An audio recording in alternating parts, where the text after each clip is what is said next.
If you like growing food, then you might like eating food. And if you like eating food, then you might like cooking food. Well, go check out the first season of Backyard Kitchen, available on Tubi for free. Available on all smart TVs and online. That's TUBI, all free, first season of Backyard Kitchen. If there was one crop that you could grow in your garden this year, that when you went out there, it'd make you feel like a badass farmer, it would be green beans, because you're going to be harvesting the crap out of them.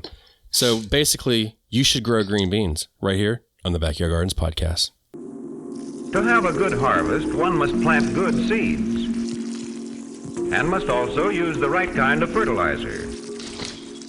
The carrots have grown large and firm. How good they will taste.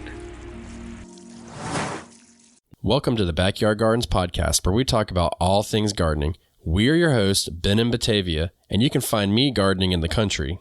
And you'll find me gardening in the city. Get ready as we dig deep into this wonderful world of gardening, where we learn to grow and grow for change. So a special thank you to our patrons for picking this block of You Should Grow series. We put it out there and they requested them, so this is it. If you guys want any input on the shows or to be a member and to get 2 extra episodes a month, for instance, last week you missed how You Should Grow eggplants, which is a riveting conversation. You should come check us out. For real. We're almost to our goal too, where we will start some kind of chat room for everybody. So come on over and let's meet that goal and build that community. But let's seriously talk about green beans. Prolific. Remind me to, before we wrap up the show, to ask you a question about vegetables and how prolific they are. Leonard? Okay, so the only thing, I wasn't going to say anything, but the only thing was when you say prolific, it's like, I think of like prolific like rabbits and mice. Like, that's all I can think about, because, you know, they hump a lot and they make, like, if you have one mouse. I can't believe you put that in my head, man. If you have one mouse, you got 50. Good grief. But yeah. Do you want to kick us off? Yeah, and in my notes, I have a whole page of varieties. So I don't know why I put that at the top of my notes, but when to grow in planting space, I'll start off with. So unlike peas, beans are summer crops. They like the warmer weather. So you want to wait until you are past your frost, right? You want it to be, planted in the spring if you can help it, but you got to be past the danger of frost. And if you're planting them later in the year, you want to go about 10 to 12 weeks before your expected frost if you're still planting later in the fall. So you really want to direct sow these. You don't want to start these indoors. We've been using 50-degree night temps. I'm still rocking with 60 degrees and higher. Beans are a little bit hardier, I think, for that though.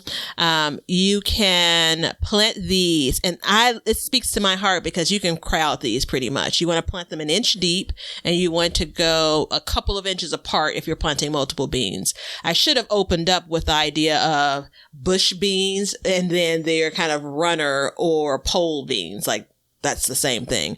So bush beans are your smaller compact plants, and then I hate those. And then your runner or pole beans are going to be your vining set of beans, and that's going to need some support. So that's a big fan for trellising, whereas I think bush beans are just a super duper great option for container growing as well. Can I say something real quick about the spacing? Yeah, I guess so, as I figure out where my notes are. Okay. So you said you could, you can sow them like inches apart. I've done that before, and they grow fine. My problem is my trellis collapses. Oh, wow. That's my problem. So I've now gone into sowing them like 6 inches apart or more. Less is more sometimes. Yeah.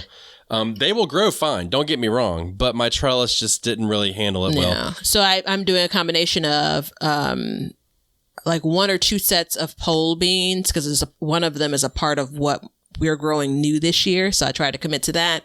And then I'm still doing bush beans. And basically, I didn't plant so many bush beans because I have a lot of volunteer bush beans. Like, they've self-sowed. And so I'm just going to see what happens with those as well. All right, we're going to go to companions. Oh, you didn't tell it. So you're okay. So this whole time we've been doing this, you've been given spacings, and I didn't do spacings. I did plant sizes. Oh, I wonder why you. Rock with plant sizes. So let me throw that out there real quick. So first off, that's a great addition.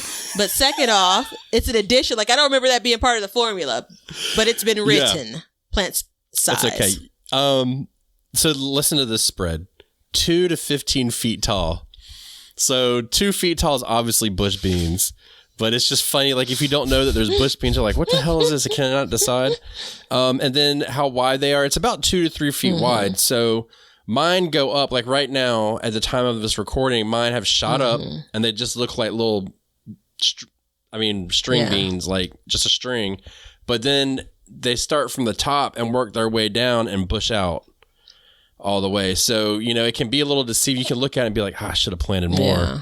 And then just trust me, they're coming. Beans are one of you always see it when you talk about gardening with your kids. It's such a quick and easy and satisfying crop. I love to see beans germinate.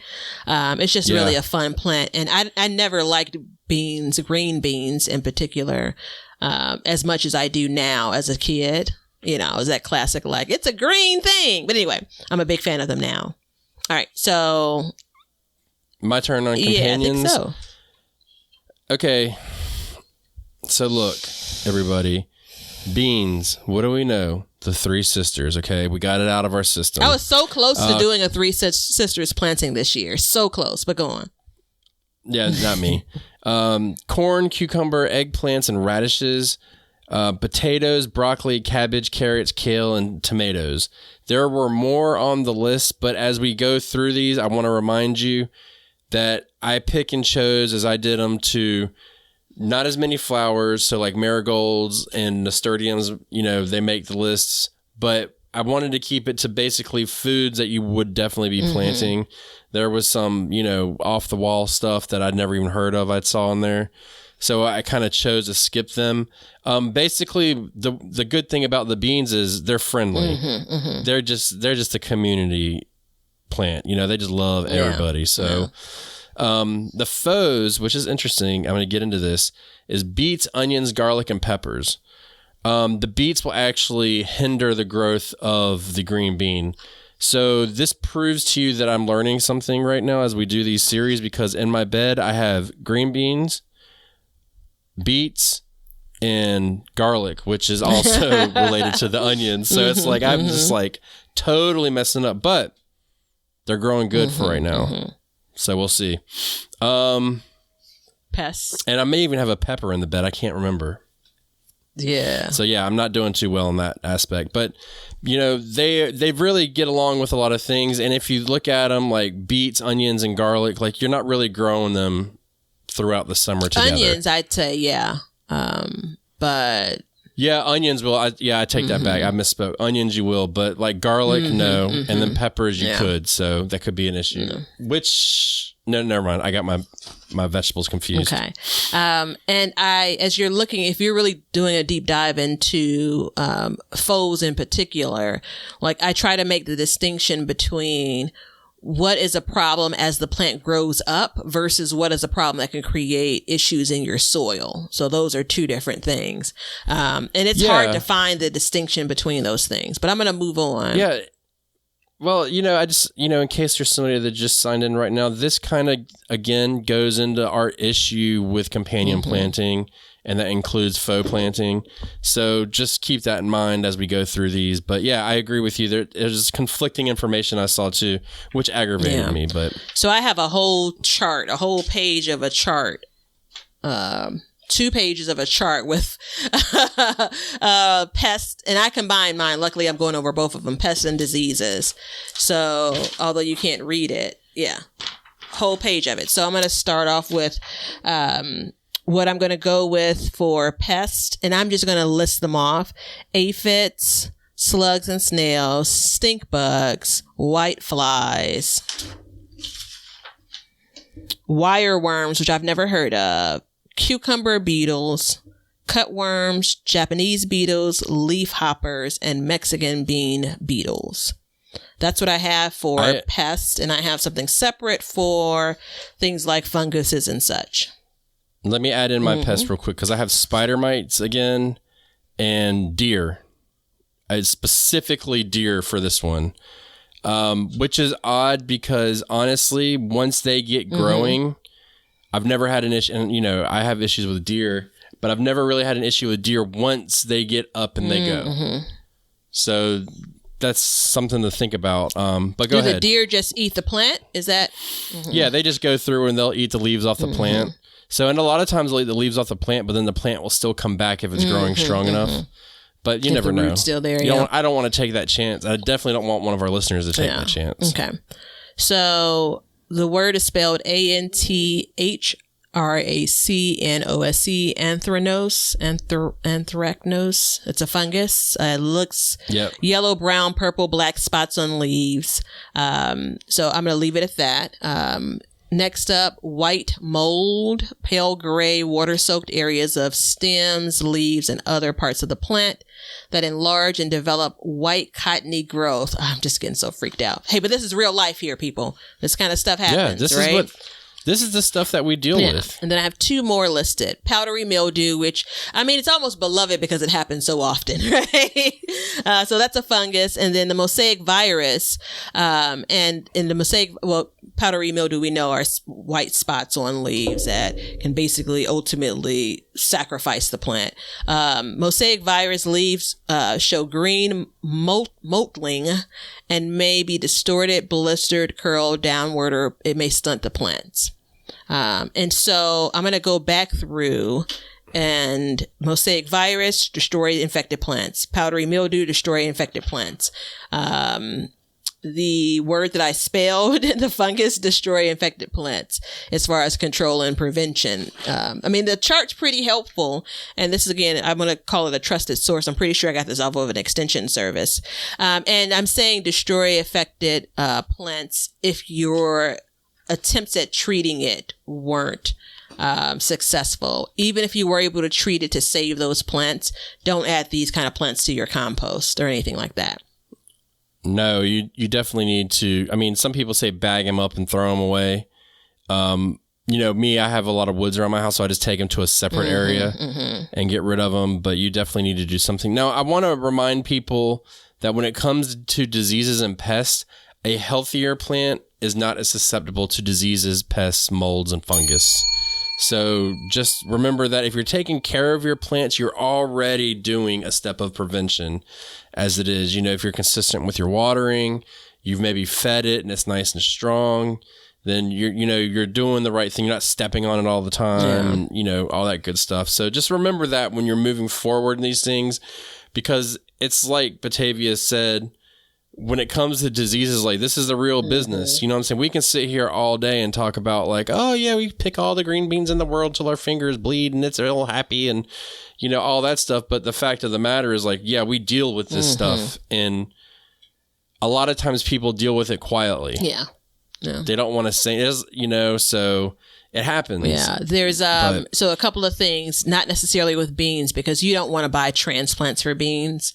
But in general, when we talk about things like how to save money, this is where you have to really use your discretion when it comes to buying plants that are on clearance, buying plants that may look sickly. Like, I wouldn't buy a sickly vegetable plant. Right. So again, you wouldn't run into this for beans in particular, but your public service announcement, I think I'm adding that note as well.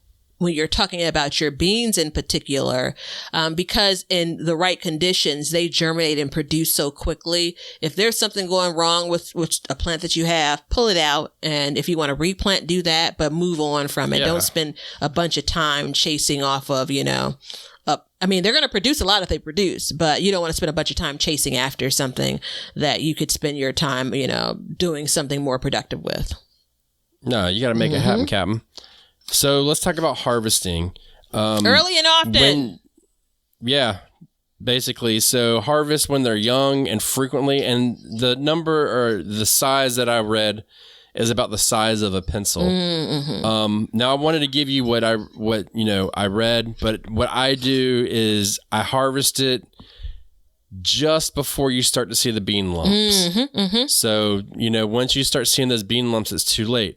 Now, the good thing about that is the bean lumps, once they go, it's the easiest vegetable to save seed from. If you want to save seeds and you want to learn how to save seeds, this is the easiest to learn because you sit there and you literally watch it. And you can get, I mean, if you put 6 plants out, you can get, I would feel totally comfortable saying 1,000 seeds, no issues. Like, I mean, you miss a couple days, boom, they just come everywhere. So, and if you do that, leave the pod on the plant for longer until it's just, I mean, you'll get to see it and you would never want to even eat it. It's not even an option. But you can save the seed that way. And this is a perfect entry into saving seeds. You want to let it dry on the vine.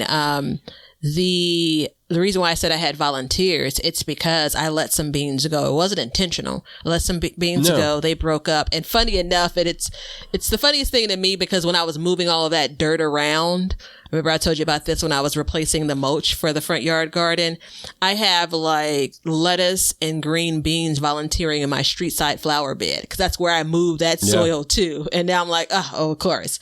So yeah, that's a great example. I mean, the green bean is so cool because not only is it a great plant to learn to grow with and grow for change, it's also a great plant to learn to save seeds as you've described. And I think it's a great entry into canning, pressure canning in particular.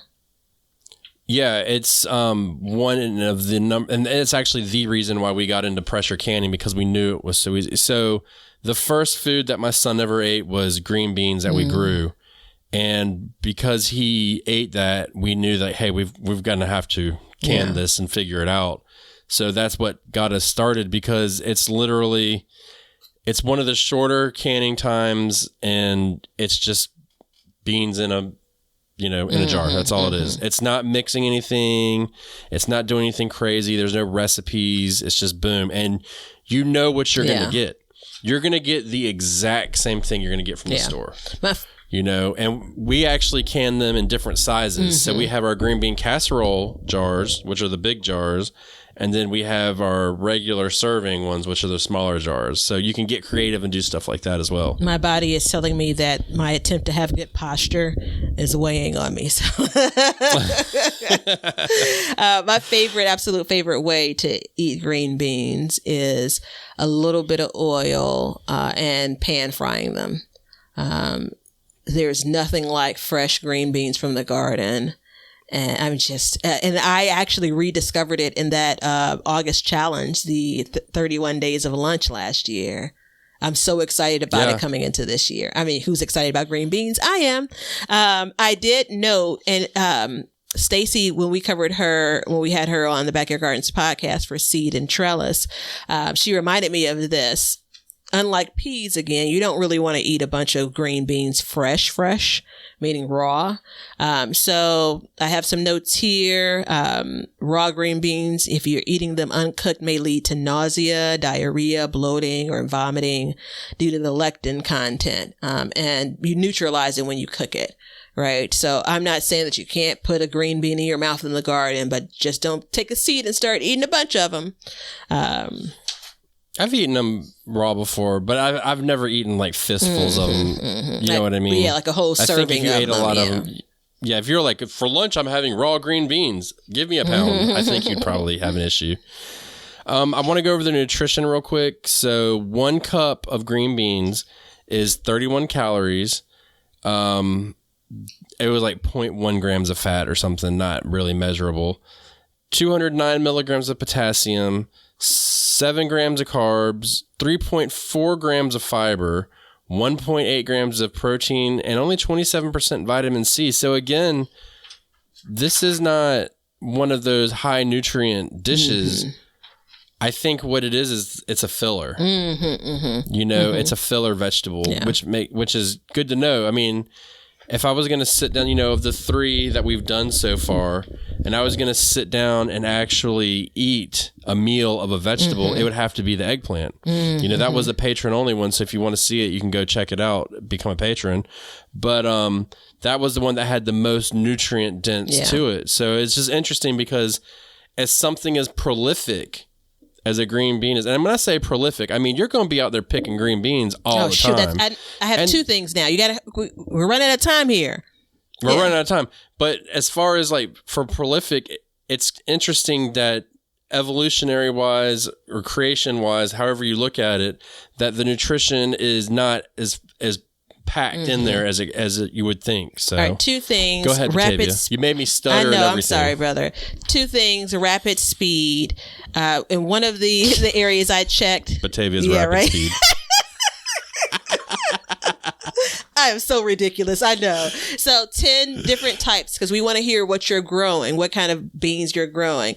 Blue Lake 274, Contender, Kentucky Blue, Kentucky Wonder, Rattlesnake, Romano, Royal Burgundy, Scarlet Runner, which I know is a popular one, and Tender Green. So if you're growing something else, let us know in the comments. If you're growing one of these, let us know in the comments. I've grown 4 or 5 of these from this particular list.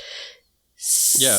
And if you don't like bush beans, put what's up in the comments because I'm with you, baby. Second thing, do you think you have to pick okra or green beans more often?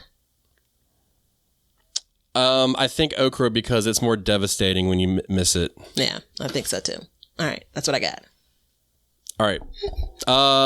Yeah, thank you, everybody. And thank you again to the patrons for helping choose these episodes. If you want to be a patron and have a say in the episodes, come join us. There's links below where you can do that. Right there. See ya. Tell them something good. See ya. Wait, see you while we're eating green beans. We hope you enjoyed today's show. Please follow us on YouTube at Backyard Gardens TV. Instagram at Backyard Gardens TV. Over on our website, backyardgardenstv.com. And then we have Patreon at Backyard Gardens. And don't forget to check out our links below to help the show. Thank you so much for joining us as we learn to grow and grow for change. Cut. Now you know why people feel like celebrating at harvest time. All over the world, people have feasting and good times when the crops have been gathered in. Hey, everybody. Thanks for checking out the Backyard Gardens podcast. If you like what we're doing and you want to continue to support the podcast, head over to our Patreon page to sign up. You can also make a one-time donation using PayPal. Both of these links are in the description. With your support, we can continue growing and helping others in their gardens. See ya. If you guys want some Backyard Gardens gear, go to the link below and check out our t-shirts, mugs, pint glasses, and other gear. All purchases go towards helping to support the show, so thank you so much in advance, and we hope you enjoy. We want everybody to have a garden, and we're going to give you a chance to win free seeds every month. Head over to backyardgardenstv.com and enter your email address to be entered in all of our giveaways. Good luck. We want you to be a part of our gardening community. DM us a picture of your garden at Backyard Gardens TV on Instagram, and we will share it with our listeners.